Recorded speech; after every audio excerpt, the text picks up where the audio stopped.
নমস্কার সবাইকে। কেমন আছো সবাই? আশা করি সবাই অনেক ভালো আছো, আর আমিও ভালো আছি। চলে এলাম বিকেলবেলার ছাদে। যেদিন ভিডিওটা বানাচ্ছি সেদিন হলো বুধবার, আর যেদিন তোমরা দেখছো সেদিন হলো বৃহস্পতিবার। ছাদে চলে এসেছি। ছাদে এসে যে মানুষটাকে আমার পাশে বসতে দেখলে, মানে এটা হচ্ছে আমার এখানের বান্ধবী প্রতিভা। খুব ভালো মেয়ে, জানেন, খুব তাড়াতাড়ি মিশে গেছে। এখন বিকেলবেলার ছাদের পরিবেশটা মনটাকে পুরো শান্ত করে দিয়ে গেল। এত সুন্দর মেঘলা পরিবেশ, সূর্যটাও ডুবছে, তখনই ভিডিওটা শুরু করেছি। আর আজ তোমাদের পুরো ছাদটাই ঘুরে দেখালাম।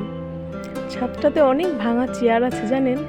এই চেয়ারের উপর কাঠ দিয়েই আমরা বসি, যেহেতু প্রতিভা চেয়ারে বসতে পারছে না কয়েকদিন ধরে, তাই আমিও নিচে বসে গেছি প্রতিভার কাছে। আর এখন আমাদের ছাদ থেকে নিচে যাওয়ার পালা।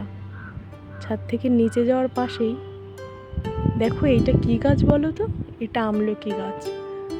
আর এই ছাদের পাশে আছে মস্ত বড় একটা বাগান।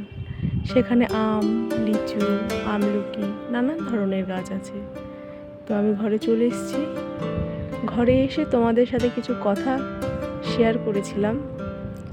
সেটা হচ্ছে, আমি যেখানে থাকি, মানে নিচে যে আন্টিরা থাকেন, ওনারাও এত ভালো, খুব তাড়াতাড়ি মানিয়ে নিয়েছেন, জানেন, আমাদের সাথে ভীষণ ভালো।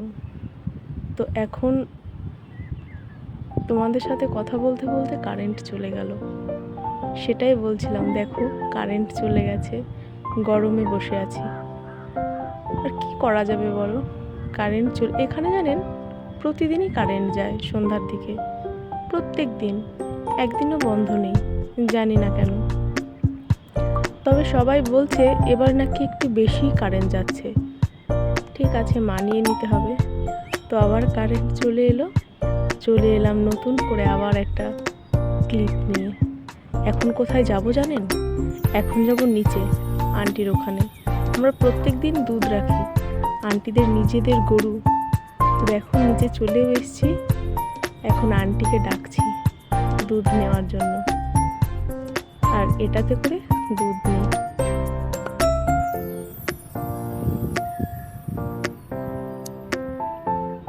তো আমার দুধ নেওয়া কমপ্লিট হয়ে গেল। দুধটা ভারী সুন্দর, জানেন।